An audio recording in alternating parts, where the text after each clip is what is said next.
ইফতারের সময় মজাদার শাসলিক রেডি করলাম। কিভাবে রেডি করছি চলুন রেসিপিটা দেখে নিই। আসসালামু আলাইকুম। প্রথমে আমি ছোট ছোট কিউব করে মাংস কেটে নিছি, মুরগির মাংস।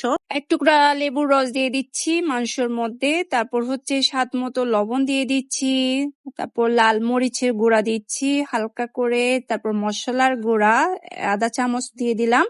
তারপর ব্ল্যাক পেপার দিয়ে দিলাম আধা চা চামচ। তারপর রাঁধুনি মাংসের মশলা দিয়ে দিলাম অল্পখানি। তারপর সয়া সস। তারপর ব্লেন্ড করা আদা রসুন। তারপর টমেটো সস 1 চামচ বেকিং পাউডার দিয়ে ভালো করে মেখে ম্যারিনেট করে ফ্রিজে নরমালে রেখে দিতে হবে। তারপর এদিকে আমি পেঁয়াজ, তারপর গাজর, ক্যাপসিকাম কিউট করে কেটে নিছি। তারপর আমি এখানে কয়েকটা স্টিক নিয়ে নিছি ভালো করে ধুয়ে। এখানে আমি প্রথমত মাংস ঢুকাবো।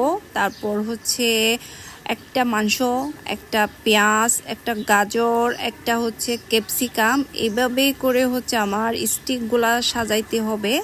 এই চিকেন শাসলিকটা না ছোট বড় সবাই পছন্দ করবে। আমার তো অনেক বেশি ভালো লাগে, আর ইফতারের টাইমে এই ধরনের জিনিসগুলো খেতে না অনেক ভালো লাগে। তারপর এখানে সুন্দর করে সাজানো হয়ে গেছে আমার।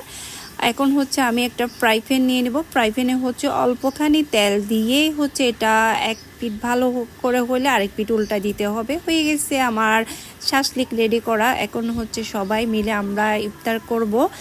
ওকে, সবাই ভালো থাকবেন, আর সবাই আমার ভিডিও লাইক কমেন্ট শেয়ার দিয়ে পাশে থাকবেন, একটু সাপোর্ট করবেন।